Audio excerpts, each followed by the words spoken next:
What's going on, guys? Welcome to Entertainment Reviews. I am your host, Alex the Movie Guy, and today I'm doing a review for Where the Crawdads Sing. This was by request of some of my friends who follow me on Facebook and actually watch the reviews, so thank you for voting on this.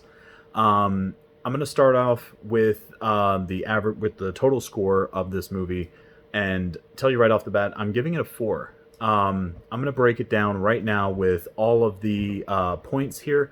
So first we have the plot. It is based on a book. I think they did a decent job keeping it interesting, going forward in time, current time. I guess it took place in the 60s or late 60s, early 70s in the Carolinas.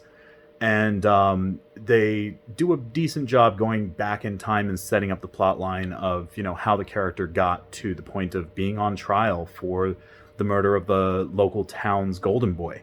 I did not read the book when I was a kid, so if I had an assignment in school, and I probably read the Cliff Notes, sorry to all my English teachers, but yeah, I do want to give the plot a 4. Not my usual type of movie. But we'll get into more about that. As for the acting, David Strathairn plays the lawyer. He's an award-winning actor. Really did a good job. Very much had like an Atticus Finch type vibe to him. If you've seen To Kill a Mockingbird or read the book, a noble character who believes in, the person that he's defending. Very empathetic in that way. So he put on a great performance. I did not recognize like any of the other actors, but they all did a good job, so I'm giving it a 4 for that as well.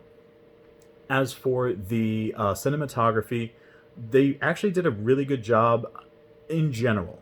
There were CGI animals. You really couldn't tell that they were CGI'd.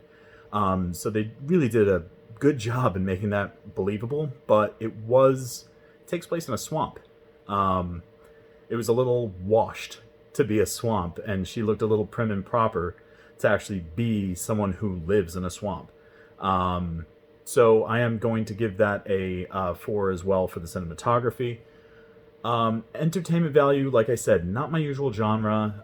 It's more of like a romantic drama. So, for me personally, I'm trying to rate it with true, being objective here. It's not my favorite genre, but I'm going to give it a 3. I think that's deserved. For the rewatchability, I'm actually going to give that a 2.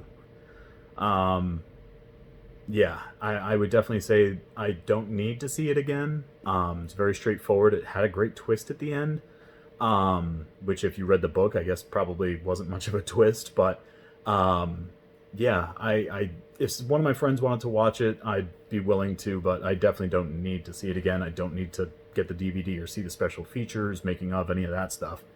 So yeah, I am going to still give this a 4 despite like the average of the scores, because I think it's deserved. The audience score on Rotten Tomatoes, I don't usually tell this, but I don't want to be influenced by other people's scores.